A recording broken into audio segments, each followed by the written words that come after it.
And welcome to my channel TechLearn. So today we will be discussing about hypertext markup language. आज हम बात करेंगे hypertext markup language जिसको हम HTML भी कहते हैं. ठीक है, होता क्या है HTML, डेफिनेशन क्या है, तो हम देखते हैं कि इस वीडियो में हम क्या क्या कवर करने वाले हैं. फर्स्ट है आपके HTML का डेफिनेशन, टैग्स क्या होते हैं HTML में एलिमेंट्स क्या होते हैं और ब्लॉक लेवल एलिमेंट्स कौन कौन से होते हैं और इनके एग्जाम्पल. आपको ये वीडियो अच्छा लग रहा हो तो प्लीज़ इसको चैनल को सब्सक्राइब करिए, लाइक करिए, शेयर करिए वीडियो को. नेक्स्ट हम बात करते हैं डेफिनेशन अबाउट HTML. क्या कहते हैं HTML को? Hyper text markup language. So basically बहुत बेसिक लैंग्वेज है, सिंपल टू लर्न होती है, मॉडिफाई करने में इजी होती है. और इसमें क्या होता है बेसिकली आपके दोनों हाइपर टेक्स्ट और मार्कअप दोनों का कॉम्बिनेशन होता है. मतलब it contains the element that can change develop a web page look and the displayed contents. So basically ये क्या करता है, ये कैसे एलिमेंट को रखता है या क्या करता है HTML. तो बेसिकली क्या करता है, आपके जो वेब पेज का लुक है या उस पर जो कंटेंट डिस्प्ले हो रहा है उनको डेवलप करने और चेंज करने में ये लैंग्वेज यूज़ होती है. और हम कह सकते हैं कि HTML क्रिएट्स और defines the structure of web pages. तो HTML क्या करता है, क्रिएट करता है और डिफाइन करता है स्ट्रक्चर किसी भी वेब पेज का. ठीक है, we can create website using HTML which can be viewed on internet connected devices. तो जो भी हम वेबसाइट बनाते हैं यूजिंग HTML उनको हम इंटरनेट कनेक्टेड डिवाइस, जैसे आपके पास लैपटॉप है, एंड्रॉयड मोबाइल फ़ोन्स हैं, डेस्कटॉप है, उन पे आप क्या कर सकते हैं, देख सकते हैं. ठीक है, फर्स्ट वर्जन ऑफ HTML की बात करें तो वो था 2.0 जो कि 1919 में आया था. ठीक है, और जो उसका एक्सटेंशन है वो है .html. मतलब अगर पेज HTML है तो बेसिकली कोई पेज है तो वो क्या हो गया, a1.html. नेक्स्ट हम बात करते हैं टैग्स इन HTML. आपके पास HTML में टैग्स होते हैं. अब टैग्स होते क्या हैं? HTML tags are special keywords that specify how the data will be displayed. मतलब बेसिकली हम क्या करते हैं कि आपके वेब ब्राउज़र पे डेटा या जो भी पेज है वो कैसा दिखेगा, उसको उसकी फॉर्मेटिंग करने के लिए हम क्या यूज़ करते हैं, टैग्स यूज़ करते हैं इन HTML. With tags, the web browser can make out in the document that what is HTML content and what is the normal plain content, as tag are always written in angular brackets. जो भी tag होता है हमेशा angular brackets के बीच में लिखा जाता है. Usually the start of the tags, जब हम start करते हैं tags को तो हम ऐसे लिखते हैं. ठीक है, और जब हम एंड करते हैं तो एंगुलर ब्रैकेट के बीच में हम क्या यूज़ करते हैं. ठीक है, एंड करने के लिए, स्टार्ट करने के लिए हम ऐसे यूज़ करते हैं. जैसे हम बात करें कि हमने क्या यहाँ पे यूज़ किया है, एग्जाम्पल के लिए बात करें तो यह होता है आपका ओपनिंग टैग, ये होता है आपका क्लोजिंग टैग. ठीक है, ये हो गया टैग के बीच का कंटेंट और ये क्या हो गया, पूरा कंप्लीट क्या हो गया, एलिमेंट. ठीक है, ये कौन सा टैग है, पैराग्राफ टैग है. तो हमने क्या लिखा, पैराग्राफ टैग को स्टार्ट किया, that's called opening tag, close किया, दैट्स कॉल्ड क्लोजिंग टैग, ऐसे करके. और ये ठीक है, पैरा को हमने पैराग्राफ P से लिखते हैं तो हमने P को क्लोज कर दिया. तो ये जो इसके बीच में हमने लिखा कि my cat is very grumpy, that's is a content. And हमने क्या किया, एक स्टार्टिंग से एंड तक ये पूरा क्या हो गया, एलिमेंट. अब बात करते हैं ओपनिंग टैग क्या होता है, वो हमने देखा है जब हम स्टार्ट करते हैं.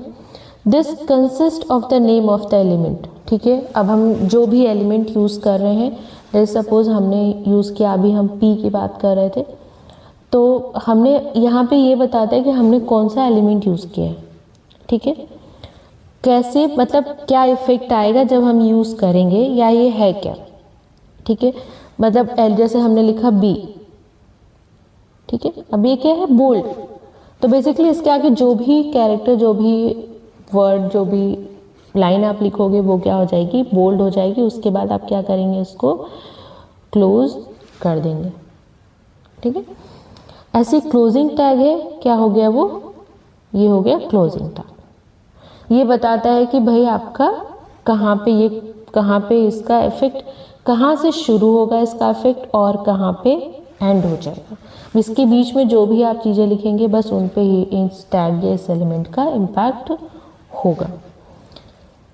कंटेंट, ठीक है, ओपनिंग टैग, द कंटेंट जो हम उसके बीच में लिखते हैं, element, the opening tag and the closing tag and the content together comprise the element, सबको मिला के क्या बनता है, एलिमेंट। जैसे आपने एग्जाम्पल के लिए दिखा, आपने हेड टैग स्टार्ट किया और हेड टैग को एंड किया, ठीक है, ये आपका ओपनिंग हो गया और ये क्या हो गया, closing tag. Next, HTML elements क्या होते हैं, ठीक है, तो collection of start and end tags with the content inserted in between known as the HTML। हमने बात करी कि ओपनिंग टैग से लेके क्लोजिंग टैग के बीच के सारे elements including opening and closing tag called element. जैसे ये पूरा क्या हो गया, एक एलिमेंट, ठीक है। अगर हम इम्पॉर्टेंट HTML टैग की बात करें तो फर्स्ट होता है आपका HTML tag, it is a root element and all other tags are contained in it. जितने भी टैग्स यूज़ करेंगे वो किसके अंदर यूज़ होंगे, HTML टैग के अंदर यूज होंगे। चाहे हम हेड की बात कर लें, चाहे हम बॉडी की बात कर लें, पैराग्राफ, जितने भी नंबर ऑफ टैग्स आप आगे पढ़ोगे वो सब कुछ किसके अंदर इंक्लूड होते हैं, HTML टैग के ओपनिंग और क्लोजिंग के बीच में लिखे जाते हैं, ठीक है। मतलब आप HTML डॉक्यूमेंट जब स्टार्ट करोगे तो आप HTML टैग से स्टार्ट करोगे और क्लोज भी किससे करोगे, HTML टैग। तो बेसिकली ये क्या बता रहा है कि आपका HTML टैग स्टार्ट हो चुका है, जो भी लिखा जाएगा वो इसके अंदर लिखा जाएगा। नेक्स्ट हम बात करते हैं हेड टैग की। It contains the Meta data of HTML document and is actually not displayed on the web page. The heading start with head and end with the closing head tag. So basically हम बात कर रहे हैं कि जितना भी HTML, जो भी हम हेड टैग के अंदर लिखते हैं वो आपके वेब पेज में डिस्प्ले नहीं होता है। जो भी हम लिखते हैं वो वेब पेज के अंदर डिस्प्ले नहीं होता है। सो बेसिकली ये क्या करता है, आपके डॉक्यूमेंट का मेटा डेटा स्टोर करता है, ठीक है। नेक्स्ट है आपका टाइटल टैग। अब टाइटल टैग क्या है, जो क्या बताता है कि आपके डॉक्यूमेंट का टाइटल क्या होने वाला है। जैसे आपने लिखा कि होम, आप लिखना चाहते हैं कि होम, मतलब मेरा डॉक्यूमेंट होम नाम से दिखाई दे, फर्स्ट जो उसका टाइटल हो वो क्या हो, होम हो, तो आपको इसको किसके अंदर लिखना पड़ेगा, टाइटल टैग के अंदर लिखना पड़ेगा, ठीक है। जो भी आप टाइटल देना चाहते हैं उसको टाइटल के स्टार्ट और एंड जो हो रहा है उसके बीच में लिखा जाएगा। नेक्स्ट है बॉडी टैग। अब बॉडी टैग के अंदर आप जो भी लिखेंगे, टेक्स्ट लिखेंगे, पैराग्राफ लिखेंगे, इमेज, कोई भी टेक्स्ट, कोई भी लिंक, जो भी सब आप यूज़ करेंगे, जो आपकी पेज पे दिखाई देगा, सब कुछ किसके अंदर यूज़ होगा, बॉडी टैग के अंदर यूज़ होगा। एक एग्जाम्पल देखते हैं। HTML टैग हमने यहाँ पे ओपनिंग और यहाँ पे closing, head tag and open and close. अब हेड टैग के अंदर हमने क्या लिख दिया, टाइटल, ठीक है। जब हमारा पेज ओपन होगा तो ब्राउज़र के यहाँ पे जो दिखाई देगा वो क्या होगा, आपका टाइटल, ठीक है। हेड हो गया।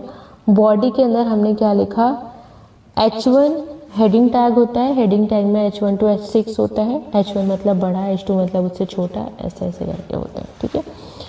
तो हमने क्या लिखा, H1 टैग के अंदर हमने क्या लिख दिया, H1 टैग को ओपन किया, क्लोज किया, फिर बॉडी टैग के अंदर हमने बॉडी टैग को क्लोज किया, फिर हमने लास्ट में HTML को क्लोज किया, और हमें आउटपुट कैसा दिखाई देगा, ऐसा। तो हमें क्या दिखाई दिया यहाँ पे हमें दिखाई दिया बस ये वाला जो बॉडी के अंदर लिखा गया था। ठीक है, नेक्स्ट हम बात करेंगे ब्लॉक लेवल एलिमेंट्स क्या होते हैं। ठीक है, फर्स्ट है आपका हेडिंग। HTML हेडिंग और HTML H tag can be defined as a title or a subtitle which you want to display on the web page। जो आप वेब पेज पर डिस्प्ले करना चाहते हैं वो आप किसके अंदर लिखते हैं, हेडिंग टैग के अंदर लिखते हैं। ठीक है, it is displayed on the browser in the bold format and size of the text. अगर हम H1 लिखते हैं तो वो क्या होता है, आपके जो नंबर ऑफ हेडिंग है उन पे डिपेंड करता है, और ये कहाँ दिखाई देता है, ब्राउज़र पर डिस्प्ले होता है। 6 आपके पास डिफरेंट टैग्स होते हैं। H1, ठीक है, H1, H2, H3, H4, H5, H6, ठीक है, आपके 6 टैग्स हैं। H1 सबसे लार्जेस्ट होता है, मतलब H1 आप लिखोगे जब H1 टैग आप यूज़ करोगे तो बहुत बड़ा होगा। H2 उससे छोटा होता है, H3 उससे छोटा, सबसे छोटा क्या होता है, H6। ठीक है, हमने लिखा HTML टैग स्टार्ट किया, HTML टैग क्लोज किया। हेड के अंदर हमने क्या लिखा है, हेडिंग टैग।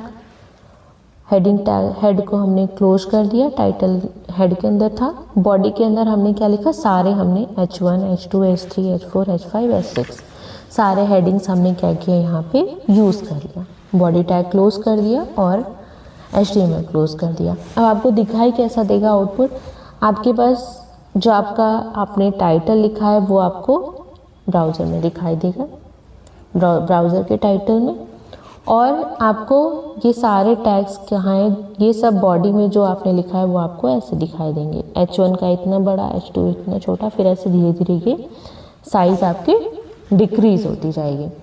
नेक्स्ट होता है आपका पैराग्राफ। ठीक है, paragraph tag is the HTML defines a paragraph. Paragraph को डिफाइन करने के लिए हम क्या लगाते हैं, पैराग्राफ टैग, जिसको हम डिनोट करते हैं P से। ठीक है, सो एनीथिंग, अगर आप कुछ भी मेंशन करते हैं P के अंदर, P टैग के अंदर, तो वो क्या होता है, वो एक पैराग्राफ की तरह ट्रीट होता है। Most browser read a line as a paragraph if we don't use the closing tag. तो क्या होता है, अगर हम क्लोजिंग टैग नहीं भी यूज़ करते in paragraph tag, P tag, तो क्या होता है, बहुत सारे ब्राउजर्स हैं, कुछ मतलब ऑलमोस्ट सारे ब्राउजर्स क्या होते हैं, उसको एज अ पैराग्राफ ही ट्रीट करते हैं। ठीक है, बस बट बेस्ट प्रैक्टिस है कि जब हम टैग यूज़ करते हैं तो ओपनिंग और क्लोजिंग दोनों यूज़ करें। जब हम बड़े पेजेस डिज़ाइन करते हैं तो ये क्या होता है, इशू क्रिएट हो सकता है। ठीक है, तो इसलिए हमें जो प्रैक्टिस करनी चाहिए वो यही करनी चाहिए कि हमें जो भी हम स्टार्ट करें, जो भी हम टैग्स यूज़ करें, उनकी ओपनिंग और क्लोजिंग पे ध्यान दें। ठीक है, अगर हम पैराग्राफ की बात करें तो आपके पास P से स्टार्ट, P से डिनोट करते हैं, P हमने स्टार्ट कर दिया और P को हमने एंड कर दिया और बीच में हमने लिख दिया कंटेंट। एग्जाम्पल देख लेते हैं। अब आपके पास फर्स्ट एग्जाम्पल है कि हमने क्या किया, HTML स्टार्ट किया, HTML के अंदर हमने हेड टैग यूज़ किया, उसके अंदर हमने टाइटल लिखा पैराग्राफ टैग। फिर उसके अंदर फिर हम बॉडी पे आ गए, बॉडी के अंदर हमने पैराग्राफ टैग को यूज़ किया और हमने लिख दिया ये पूरा बॉडी क्लोज, HTML क्लोज। तो आपके पास कैसा आएगा, ये दिखाई देगा आउटपुट। अब आपको जो आपने टाइटल में लिखा है पैराग्राफ, वो कहाँ दिखाई देगा, यहाँ पे जो ब्राउज़र है उसके टाइटल में दिखाई देगा। नेक्स्ट है इनलाइन एलिमेंट्स की बात कर लें हम, तो जो elements that do not begin on a new lines, वो एलिमेंट जो नई लाइन से स्टार्ट नहीं होते हैं, that's called inline elements. They are combined as a part of the main text. जैसे, ठीक है, अब हमें क्या करना है, कोई चेंज करना है। जैसे सपोज हम एक लाइन लिख रहे हैं, एक लाइन हमने लिखी, इसमें क्या करना है, जैसे हम एग्जाम्पल देख लेते हैं। हमने ये पूरी लाइन लिखी थी, हमें ये बोल्ड करना था, ये बोल्ड करना था, और हमें कलर भी चेंज करना था। ठीक है, तो अब क्या हुआ, अभी सेम लाइन में क्या हो रहा है, एक लाइन लिखा हमने, कुछ टेक्स्ट हमें बोल्ड करने हैं, कुछ का कलर चेंज करना है, या कोई इटैलिक करना है, कोई बोल्ड करना है, फॉन्ट चेंज करना है, कुछ भी चेंज करना हो, हमें अंडरलाइन करनी है। अब उस केस में क्या होगा, हम उसी पैराग्राफ में लिख रहे हैं या उसी लाइन में लिख रहे हैं, हम बीच में क्या करेंगे, वो टैग यूज़ कर लेंगे, इसीलिए हम इसको कहते हैं इनलाइन एलिमेंट्स। ठीक है, अब इनलाइन एलिमेंट्स की बात करते हैं तो एग्जाम्पल हम देखते हैं, जैसे हम पैडिंग बात करते हैं, हम कुछ हाइट यूज़ करना चाहते हैं, कुछ मार्जिन लेना चाहते हैं उसी सेम पैराग्राफ में, तो हम क्या करते हैं, आपका इनलाइन एलिमेंट्स यूज़ करते हैं। अब उसके लिए हमें टैग के यूज़ करना पड़ता है स्पैन टैग, ठीक है, SPAN स्पैन टैग यूज़ किया हमने। सिंटेक्स ये है, स्पैन को ओपन करिए, क्लोज करिए और बीच में लिखिए कंटेंट। एग्जाम्पल देख लेते हैं। HTML तो हमें लिखना ही लिखना है, HTML स्टार्ट करो एंड करो, बॉडी स्टार्ट करो, बॉडी को एंड करो। लिखने का बेस्ट वे कि पहले टैग को ओपन करिए, टैग को क्लोज करिए, जो टैग आप ओपन कर रहे हैं उस टैग को क्लोज करिए, ठीक है। तो हमने HTML को स्टार्ट किया, HTML को क्लोज किया, बॉडी को स्टार्ट किया, बॉडी को क्लोज किया, ठीक है। उसके अंदर हमने क्या किया, H1 यूज़ कर लिया। H1 मतलब क्या हो गया आपका, हेडिंग टैग। हेडिंग टैग में हमने लिख दिया स्पैन एलिमेंट, ये हो गया स्पैन एलिमेंट, ठीक है। फिर उसके बाद हमने पैराग्राफ टैग यूज़ किया क्योंकि हमें एक पैरा लिखना था। अब हमें क्या करना है, हमने लिखा माई मदर हैज़, नॉर्मल लिखना था हमें, लेकिन हमें ब्लू को क्या करना था, चेंज करना था, ठीक है। अब हमने क्या लिखा, स्पैन टैग को यूज़ किया, स्पैन के साथ हमने लिखा स्टाइल, ठीक है। स्टाइल, क्या स्टाइल चेंज करना हमें, is equal to double quotes में हमने क्या लिखा, कलर कॉलन, ठीक है, ये एट्रीब्यूट है, क्या चेंज करना है हमें, कलर कॉलन, क्या करना है, ब्लू, फिर सेमी कॉलन, हम कई सारे यूज़ कर सकते हैं, ठीक है। फॉन्ट वेट, वो क्या चाहिए हमें, bold, semicolon, double quote, फिर क्लोज, फिर वर्ड क्या है, ब्लू, स्पैन, क्लोज। तो मतलब ब्लू के साथ क्या हो जाएगा, कलर भी ब्लू हो जाएगा उसका, और फॉन्ट वेट क्या हो जाएगा, मतलब वो बोल्ड हो जाएगा और कलर उसका ब्लू हो जाएगा। उसके बाद हमने बाकी के जो आपके सेंटेंस थे वो हमने ऐसे ही लिख लिया। वापस से हमने इसको कर दिया डार्क ग्रीन को, स्पैन टैग स्टार्ट किया, स्टाइल इज इक्वल टू, अब कलर हमें जो चाहिए वो कलर लिख लीजिए, ठीक है, जो भी हमें कलर चाहिए, हमें यहाँ पे ग्रीन चाहिए था, हमने लिख दिया। फिर सेमी कॉलन, दूसरा एट्रीब्यूट यूज़ कर रहे हैं, क्या लिख रहे हैं, फॉन्ट वेट, क्या चाहिए, bold, colon bold, semicolon, तो मतलब हमने दो एट्रीब्यूट यूज़ कर लिए। फिर हमने कौन सा वर्ड है वो हमने लिख दिया, स्पैन टैग क्लोज कर दिया, फिर हमने आइज़ को नॉर्मल लिख दिया, पैराग्राफ टैग क्लोज कर दिया, बॉडी क्लोज कर दिया, HTML क्लोज कर दिया, ठीक है। तो ये होता है इनलाइन एलिमेंट। तो इनलाइन एलिमेंट मतलब हमें उसी लाइन में चेंज करना है, तो क्या हो जाएगा वो, और वो कौन सा टैग होता है, स्पैन टैग होता है, ठीक है। ये था आपका कि क्या क्या एलिमेंट्स होते हैं HTML में। और आपको कोई भी क्वेश्चन हो, कोई भी कंफ्यूजन हो रिगार्डिंग दिस, तो आप कमेंट बॉक्स में अपना क्वेश्चन ड्रॉप कर सकते हैं। And thank you so much.